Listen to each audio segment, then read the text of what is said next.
और आपने जो वज्र फेंका था उसे भी ले लीजिए, क्योंकि हे शक्र, यह शत्रुओं को नष्ट करने वाला शस्त्र आप ही का है। इंद्र बोले, हे ईश, मैं मनुष्य हूं, ऐसा कहकर मुझे क्यों मोहित करते हैं?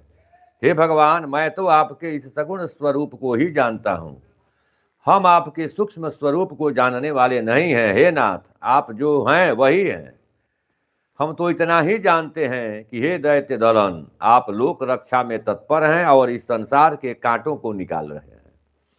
हे कृष्ण, इस पारिजात वृक्ष को आप द्वारकापुरी ले जाइए। जिस समय आप मर्त्य लोक छोड़ देंगे उस समय वह भूर लोक में नहीं रहेगा।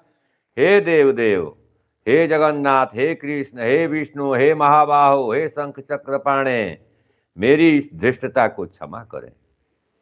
पराशर जी बोले, तदनंतर श्री हरि देवराज से तुम्हारी जैसी इच्छा वैसा ही सही, ऐसा कहकर सिद्ध गंधर्व और देवर्षि से स्तुत हो भूरलोक में चले आए। हे द्विज, द्वारकापुरी के ऊपर पहुंचकर श्री कृष्णचंद्र ने शंख बजाकर द्वारकावासियों को आनंदित किया। तदनंतर सत्यभामा के सहित गरुड़ से उतरकर उस पारिजात वृक्ष को गृहोद्यान में लगा दिया, जिसके पास आकर सब मनुष्यों को अपने पूर्व जन्म का स्मरण हुआता है और जिसके पुष्पों से निकली हुई गंध से 3 योजन तक पृथ्वी सुगंधित रहती है।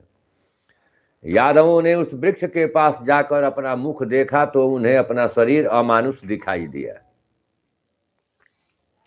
तदनंतर महामती कृष्णचंद्र ने नरकासुर के सेवकों द्वारा लाए हुए हाथी, घोड़े आदि धन को अपने बंधु बांधवों में बांट दिया और नरकासुर की वर्ण की हुई कन्याओं को स्वयं ले लिया।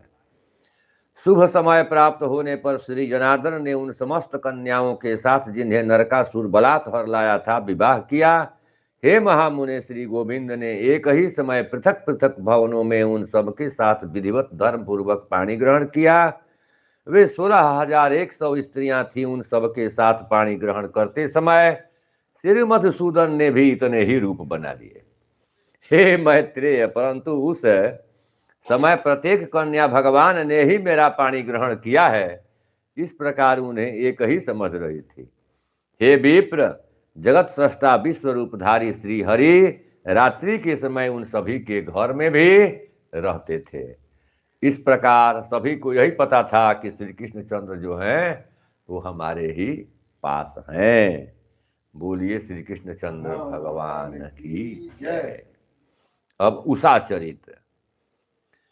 श्री पराशर जी बोले, रुक्मिणी के गर्भ से उत्पन्न हुए भगवान के प्रद्युम्न आदि पुत्रों का वर्णन पहले ही किया जा चुका है। सत्यभामा ने भानु और भौमेरिक आदि को जन्म दिया। श्री हरि के रोहिणी के गर्भ से दीप्तिमान, ताम्रपक्ष आदि तथा जाम्बवती से बलशाली सांब और आदि पुत्र हुए।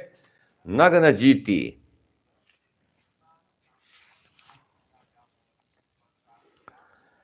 से महाबली, भद्रबिंद आदि शैव्या से संग्रामजीत आदि उत्पन्न हुए। माद्री से ब्रिक आदि, लक्ष्मणा से गात्रवान आदि तथा कालिंदी से श्रुत और पुत्रों का जन्म हुआ। इसी प्रकार भगवान की अन्य स्त्रियों से भी 8 अयूत 8,888 यानी 88,800 पुत्र उत्पन्न हुए। इस सब पुत्रों में रुक्मिणी नंदन प्रद्युम्न सबसे बड़े थे। प्रद्युम्न ने अनिरुद्ध का जन्म हुआ और अनिरुद्ध से वज्र उत्पन्न हुआ।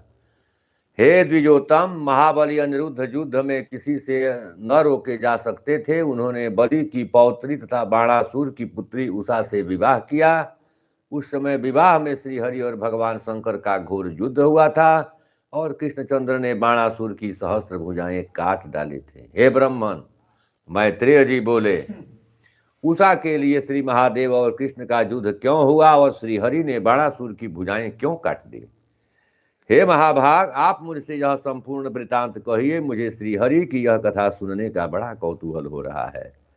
इस पर पराशर जी बोले, हे विप्र, एक बार बाणासुर की पुत्री उषा ने श्री शंकर के साथ पार्वती जी को क्रीड़ा करती देख स्वयं भी अपने पति के साथ रमण करने की इच्छा की। तब सर्वांतरयामी श्री पार्वती ने उस सुकुमारी से कहा कि तू अधिक संतप्त मत हो, यथा समय तू भी अपने पति के साथ रमण करेगी। पार्वती जी के ऐसा कहने पर उषा ने मन ही मन यह सोच कर कि न जाने कब यह ऐसा